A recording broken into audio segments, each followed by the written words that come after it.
So Theo, I can't help but notice your beanie. Yeah, yeah. So were you always into fashion? I'd say I have actually. I have always been into fashion. I think it's something that I have my mom and my auntie that were always into fashion designing, and I always appreciate good style. So Okay, I got an orange beanie. that's nice. Did you pick it up, let's say, when you were back home in Malawi, or something that you picked up when you were living in London? Or Italy, because I know also you lived in Italy. There's Italian heritage there as well, yeah. No, I was actually in Cape Town. I was doing some work in Cape Town with some videography and photography job, and I was looking everywhere for an orange. It was very specific. So you're looking for that specific one? I wanted an orange beanie, very specifically. Couldn't find it anywhere. And I stumbled across a shop in Cape Town that had it, so I got it as soon as I should have got two. Then we could have been matching. Matching, yeah, that would be nice. So you only have orange. Yeah. Okay. Okay. Well, what other style do you like to? I like rings and watches. I think that's my main thing. I mean, we can see you're full of rings and this is bracelets. So. Very manly stuff, you know. Oh, okay. Okay. Some might say no. No, I enjoy jewelry. I mean, I have stories with everything. This one was something that I got in England. Okay. This was, it's got this spinning feature to it, which little gimmicky thing. This was actually some coins that I melted down. Okay, and made, because I saw this cigar ring style, so I got that from there. This is from Bali when I went with my wife, and so everything has a story. Amazing. Every time I buy some of these rings, they either get tight or they get loose. Oh really? And I can't wear them again. It's I don't know, something with but my hands. You're like a gym guy, so the weight's doing this, yeah? Well, thank you. That makes me feel better about myself. Yeah. So going back to London, I mean, how long did you live in London? At what age were you when you were in London? I moved to England when I was 15. And then I was in Bristol actually for the first 6 years that I was there. Okay. And when I hit 18, I went out on my own into the big city and pursued music in London. So I stayed there for about four and a bit years. How was that like? Best time. The best time. I really enjoyed it was like a university, but of life, because I was working at the same time I was pursuing music. So there was this balance going on, and obviously being young and going out, partying, enjoying yourself. All of that was done while I was in London. So interesting. I look very fondly on my time there. That was a good time. But did you have time to focus on music at that time while you're out? Oh yeah. Partying and living your my best years of your life. My bachelor life. Yeah, no, it was a lot of music actually. I created quite a few tracks, and I'd say a mixtape, like an 18-track mixtape while I was there. Okay. So released. What genres do you sing? My genres, it's kind of mixed, like me, like a mixed pot. I've got. I feel like my writing style is very rap, but the influence in my delivery is very UK and grime in some music. There's the Afro element to that. At the same time, I'm a bit of an old head, so I like the very musical stuff like Simply Red and Prince and Michael Jackson, that kind of thing. So all these elements together. I love Michael Jackson. Yeah? Is he your guy? He's one of my guys. Yeah. Yes. Yeah. Yeah, he's. I actually feel like he's still underrated, even though he's the king, you know, because they focus on the dancing and the entertainment, but the actual songwriting and vocal performance that he gave was magical. I think, I mean, speaking about Michael Jackson, I think he set the bar like really so high. Like I'm always like impressed. I mean, people don't get it when I say that. I mean, for somebody in the States to have this type of music, the way he was dressed, the way he was singing, dancing at that time, you know. So I feel like it was extremely, I mean, he was talented, but I think at that time in the States with his style, I think that's really something that I respect a lot. I mean, some people say, well, he was talented, so he had to stand out. But I still think it's really challenging. But I mean, when he started, I was still a kid. When I got to know his music, and Bad came out, and Smooth Criminal and all that. But I remember watching Smooth Criminal like back in the late 80s. So I really love his. So when you see these artists that are, you know, quite set the bar high, you know, and you're, let's say, like entering music. So how does that make you? Do you feel intimidated? Do you even look at that, or do you just do your own thing and enjoy it, whether it reaches the level? That's an amazing question. Yeah, it's for me, I didn't even think I was going to be a singer, to be honest. I was really into dance and that whole culture. And the singing kind of happened by accident. I have one of those pushy mothers, you know. She heard me singing Stevie Wonder through the door one day, and then she was like, "Who's that singing?" And I was like, "Oh, it's me." And just, right, we're entering you into this singing competition. That's it. And then your future was just set. Yeah, it was kind of forged along that path. So I kind of.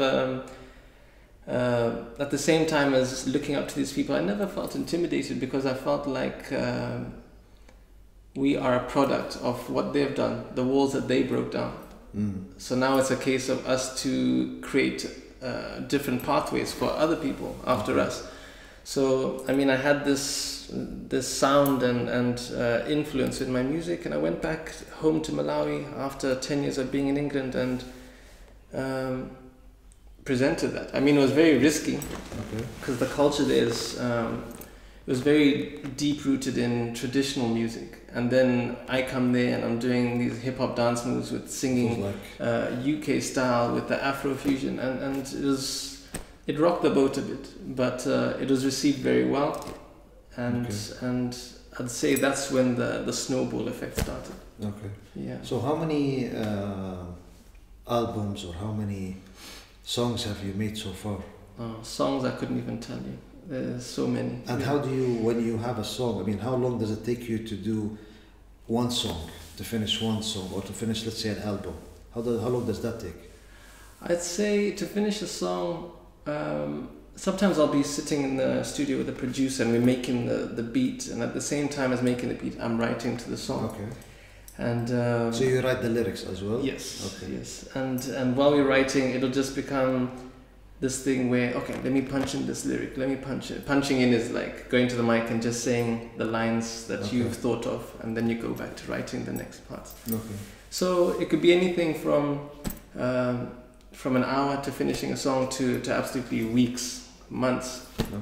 I did a song actually on my White Elephant album, a song called Only You. It ends up just being an interlude on the song, but I just finished performing at Lake of Stars Festival. It's one of the biggest festivals in Africa, and I performed on the opening night. That's amazing. And they changed it, because I'd just done my album launch and I was one of the biggest artists that year, and then they kind of put me as an opener because they had all these international artists, and I was wanting to be later so that I could showcase to these international artists, because otherwise what's the point?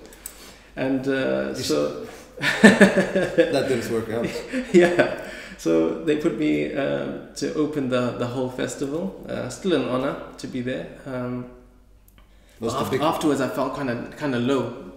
Felt quite low, and I had the studio set up, so me and my band, we went to the room that we were staying in, and we set up the equipment, and we just started making music. And I wrote this verse, which is Only You, the song on the album, and I didn't touch it till that song was released in 2017, 2018, so yeah, 2016. 2016. So 4 or 5 years ago. Exactly. So a long wait from when I wrote that bit until actually finishing it and releasing. But you put your songs up online on, let's say, YouTube. Correct. Or everything, nothing like digital, nothing physical or in.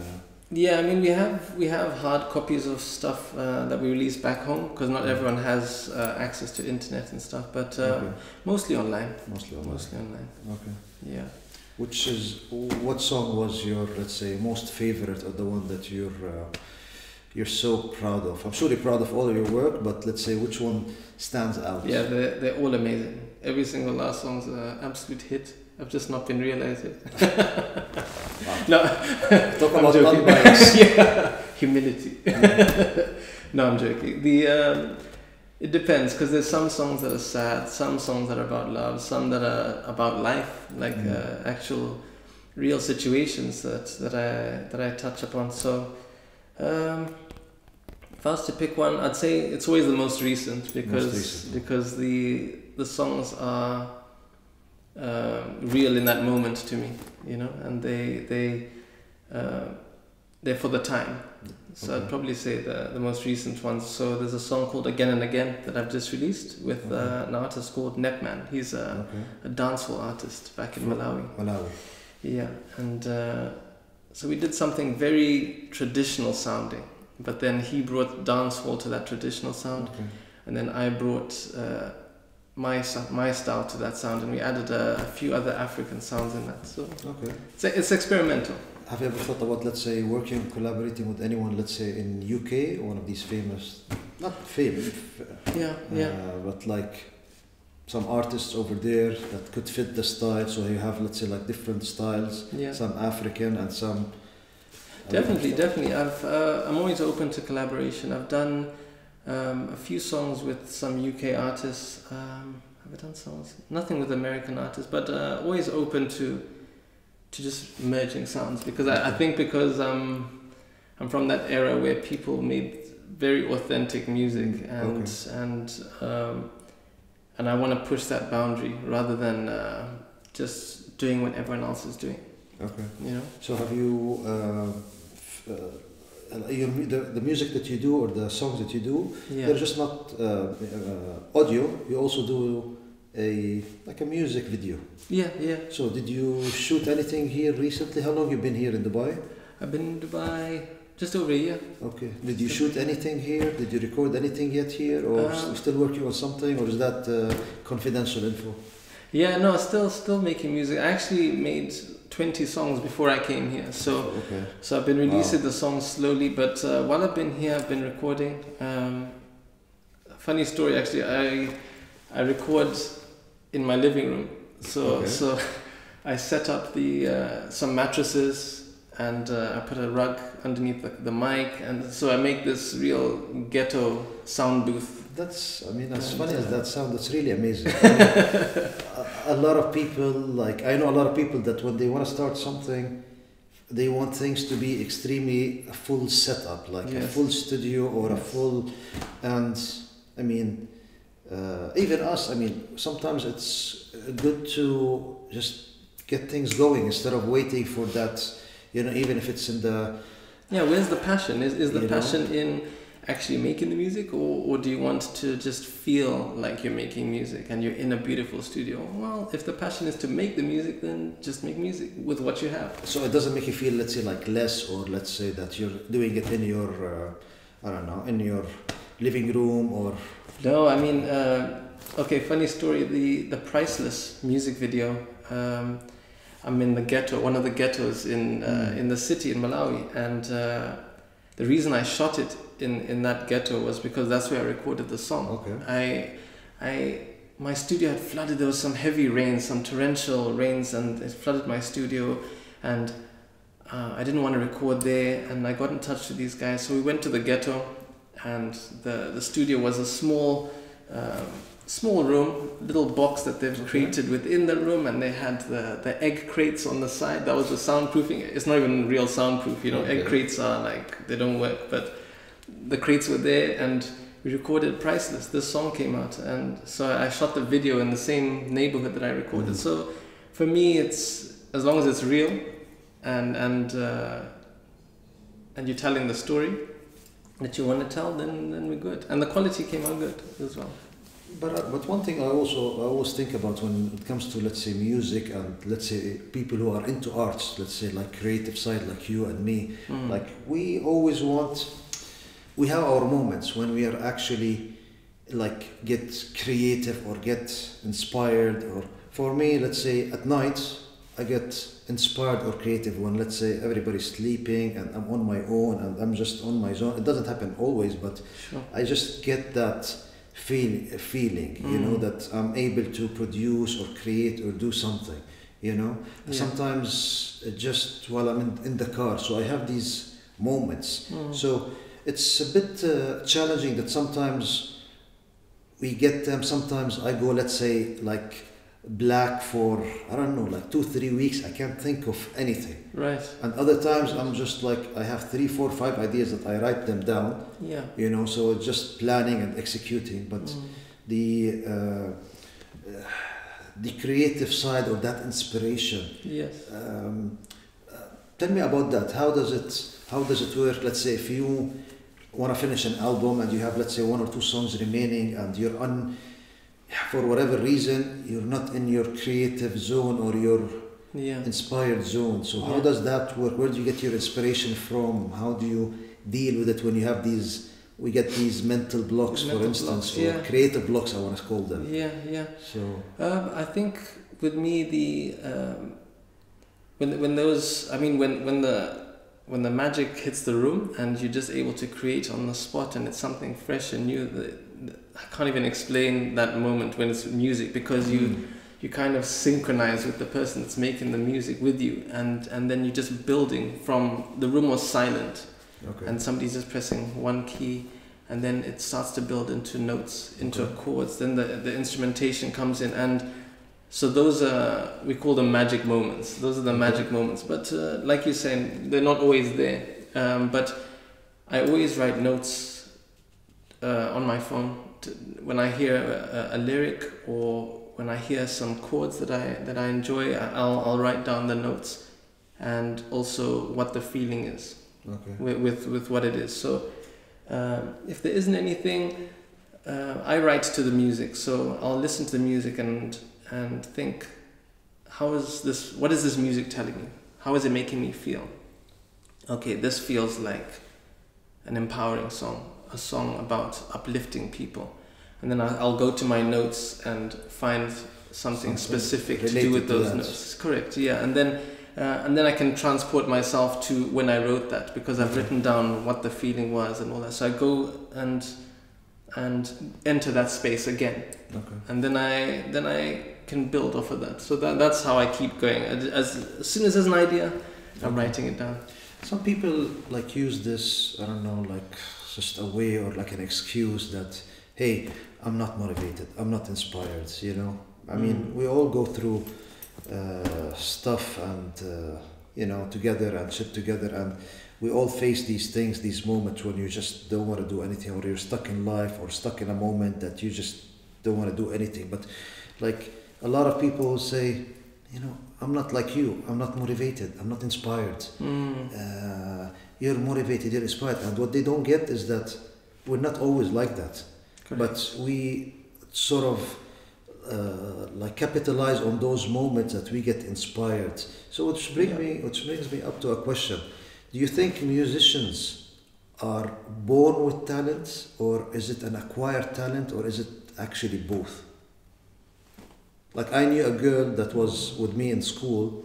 She had an amazing song. She was one of the few ones that would actually sing. Yes. You know, and this was like, I don't know, 20, 25, I'm not going to give away my age, but this was like 25 years ago. Yeah. But sometimes there's like these barriers around you, cultural barriers, or like, so one time so the teachers knew her voice was nice, but when she started singing in the middle of the the room, so some people started like joking, laughing, or so she got demotivated. She said, "We want to stop." And then everybody was clapping, because part of sort of the acceptance that one of you is an artist, one of you is, and we were just kids in school, 17, 18 years old. So but she was the whole point of this, that she was talented. Yeah. This girl. So do you believe music is something you're born with? You have some people say you have a music ear. Yes. Or is it something acquired, or is it a bit of both? I think it's I think we all have gifts. It sounds corny, but I think we all have gifts, and if we look at a spectrum to the absolute most talented to not as much talent, I feel like the person on this side of the spectrum still has something that this person doesn't have, even in that field. Like I kind of built up this, I don't want to say persona, but I became this artist in Malawi that people came to know as this crooner, like a singer for the ladies and dancing and still manly enough that the guys are like, yeah, that's our guy, you know, that kind of thing. But I never saw myself as that when I was making my songs. I never saw myself as that. In fact, I don't even, till today, I'd still say I'm a stronger writer than I am a singer. But people put me in that category of singer. Okay.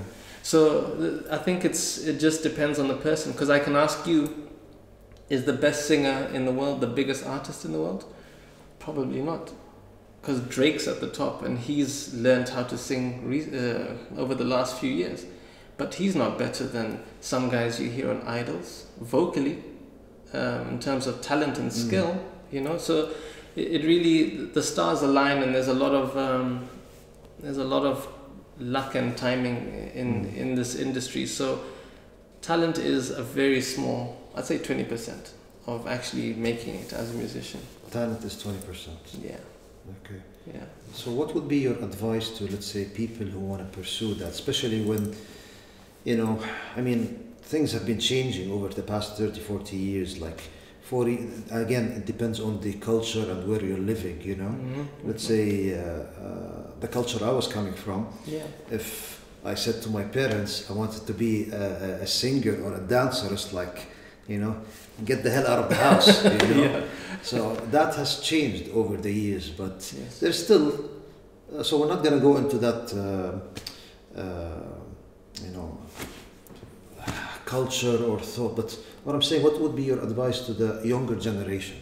You know, someone wants to pursue, let's say, music, keeping in mind that it's really like the winning the lottery. If you make money or you make business out of the things that you enjoy, and I'm one of the biggest believer in that. I sort of dedicated the last 4 years of my life pursuing the things I really want to do, and I really enjoy doing, because I was more a very, don't want to say practical, but I was more into the business side of things. You know, so design, advertising, and all, and entrepreneurship, and all that. And only the past 4 years, 5 years, I started focusing on the things that I'm passionate about, which is, let's say, like acting, fitness, motivation, inspiring others, and all that.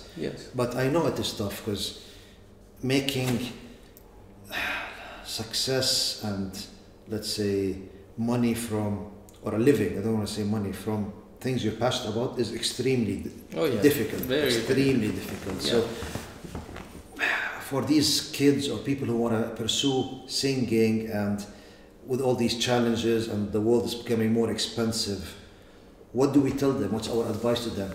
Pursue singing as a part-time job while you still have a full-time job to pay for your, you know, but then again, you know how it is, full-time jobs, a 9 to 5, it's gonna be like, you don't have time or the energy to sing. So what do we tell these people? How can we push them? What if someone comes to you and tells you, hey, what my parents are telling me, study, I don't know, medicine or study engineering, but I want to be a musician, an actor, what would you tell them? I'd kind of use examples of what's happening in the world right now, just to, if you have your eyes open on everything that's going on, if they say that they want to be a singer, I might just stir the pot and say, is that it? Because even the biggest people in the world are not one thing. They're a diamond. There's so many facets to them. There's so many different things that they do. I mean, if we look at let's use Beyonce. She's quite very internationally known. So she's the singer, she's the songwriter, she's very heavy into the production of her videos. These are all separate businesses, by the way. She's got her clothing line, She has a perfume. Like all these things, they've stemmed from music, but music was just a vehicle to get her to that space where she could do all these things. So if somebody says, I just want to do music, I'll say, that's all well and good, but I think music's more of a vehicle. So while you are doing your music, make sure that you have other things going on as well, because you never know where your break might come from. So like, don't put all your eggs in one basket. Yes, exactly. Essentially, that's diversify the in a way, diversify. Yes. I mean, it doesn't have to be too far from what you love, but obviously you want to spread your risk and just be open to as many things as possible. And you never know where that break's going to come from, because you might end up, for example, I'm doing videography, and that videography allows me to meet so-and-so, so-and-so allows me to meet so-and-so, and they need somebody to vocalize something. So as well as doing my music, that's taken me somewhere else. It's opened a door that never would have opened. Okay. So that's my advice, just to be open to anything. So is videography something else you're passionate about, or something that you picked up skills for whatever reason it was? And I mean, are you, so you also do videography and photography? Correct. Are you in a similar way passionate about these? Definitely. And where do you spend your time most, doing music or doing videography, photography? Yeah. So that's two questions. Yeah, I mean, for me, the photography and videography was a hobby, and it just became this thing through advisement of family, just to try it out as something more serious, because they saw I was talented in it, and I felt like, yes, but I like being artistic, and this is another outlet for that creativity. If I'm not near a studio or whatever it is, then let me take some photos, video. Okay. And so I think that's where that built from. The same with the videography, and it was a skill that I picked up and then needed later on, because I started doing my albums, and then I was editing, like, and I need working videos. on videos and shooting. Exactly, I need videos, so I could direct and advise how. So it helped your case. 100%. Okay. Yeah. So for the future, let's say, I don't want to ask the lame question, where do you want to be or what do you want to be in 5 years, but what's the track that you're going, what's the route that you're now going? Yeah. You know, what's your sort of a dream, let's say, be selling, let's say, on CDs in Virgin, whatever it is, or collaborating with I mean, the room's always open for, the sky's the limit. Yes. You know, with an international artist. What is the thing that you really feel like, you know what, that's what I want, you know, and that's what what is that? It's difficult. I think the goals have changed. They've shifted a lot. I'm really focused more on my where I started with the writing. I really want to be writing for some artists. Okay. So I'd like to get into a space where I'm writing for artists that have big distribution, so that my music reaches a wider audience. Okay. At the same time, with the videography, I want to just advance to a level of owning a media house, a company that we can provide some high quality content in this space here in the UAE. I think you have already a studio back home. Correct. Yeah, I'd like to build build off of that and do something like here in the UAE. In terms of that's the creative side. I think the most importantly is I want to be able to provide for the family, my family, my son, and just create opportunities. That's very admirable. Thank you. That, I think that's when I say the goals have changed. Before it was like, I want to have we all love our families and kids, and we all want the best to them. You know, it's just I think the right balance. Yeah. One thing that's I always also like.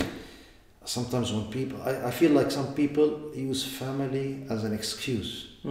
And I was watching Gary V? Yes, one time, and this kid came to him and told him, I forgot exactly which, he said, I want to do this, but my mom wants me to do that. So he was a college grad or something, or he wanted to go to college actually. So Gary told him, if you want to find a reason to hate your mother, go study what your mother told you.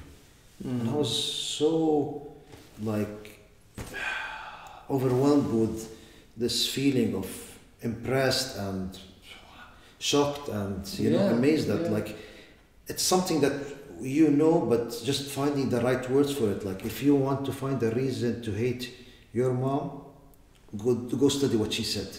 You know. So we're always put in these like situations that that people say, hey, I have a family, I have to take them. Okay, I respect that. I have a family too. You know, yes, situations are different from one person to another. But I think some people use it as an excuse. Right. You know, they're like scared, afraid, and it's okay. I mean, we all get these fears or have these fears, but at least, man, like, take one step. I mean, that's what I keep saying, like, push it. One step. I mean, even you take one step and then you wait, but just take that first step. Take that first step. Don't stay there. Don't just create excuses like, okay, I'll do that. I just need to figure out something, or you know what, I have to. Okay, do what you have to do, but you know what people don't understand is that they used to say we only live once. I don't believe in that. I heard a saying the other day that says actually we live every day, but we only die once. So that every day, make the best out of it, you know, make the best out of it. It's okay to be slightly selfish at times, because this is your life at the end of the day. When you're 40, 50, 60, 70 and you look back, hey, I didn't do anything. You know, kids are going to grow up. Yes, raise the kids as best as, but don't use it as an excuse. Definitely. Do you feel, do you get this from people around sometimes, that just like sort of... I feel like, it can be something that's used as a fallback or a reason not to pursue something or do something. I think that's unfair to yourself and to the family, because they might be looking at it like, why? We didn't tell you to not pursue your dream of music. We didn't tell you to not move to Dubai or whatever it is, you know. So for me, it's I've seen it before, of course. I use it as a motivation. I think my family is my motivation to do these things. When I hit that limit or that wall, I look at them and then remember why I'm doing this. Then it doesn't become a wall, it just becomes an obstacle. Okay. And then it's just a case of, okay, so I just need to get through this, because as well as for myself, they're cheering me on. Let's go. Let's keep going. That's how I look at it. Okay. Yeah. Is there something when is your next album out? My next project, I've just started setting up some sound stuff, and I've sent samples and ideas back home to my producer. So hopefully I'll start recording again soon. Okay. And so you're keeping that discreet? Yeah, I mean, I don't have anything to show yet, but I'm gonna I have those 20 songs that I'm still releasing slowly, so there's still that stuff that nobody's heard yet. But just for myself, I'm gonna get back in the studio very soon. For people who are watching or people who want to hear your music, what are your main social channels? The main one actually is Facebook. For Malawi, it seems to be the most proactive. So I use Facebook a lot. Theo Thomson Music 1. As well as that, my Instagram, very active there. Active on Instagram. YouTube not so much, but I use those and filter out to the other ones from there. As the means to do it. Correct. Okay. Yeah. That sounds great. Theo, thanks for being here. Thank you. Thanks for having me. You know, we'll hope to see you again soon. For sure, with a few albums. A few albums, for sure. We'll have them here. And we'll have some people, and we'll get your autograph also for the people who want. Perfect. Perfect. Thank you. Can you just bring one for me? I'm going to go to Cape Town and bring you one. Please. Yeah.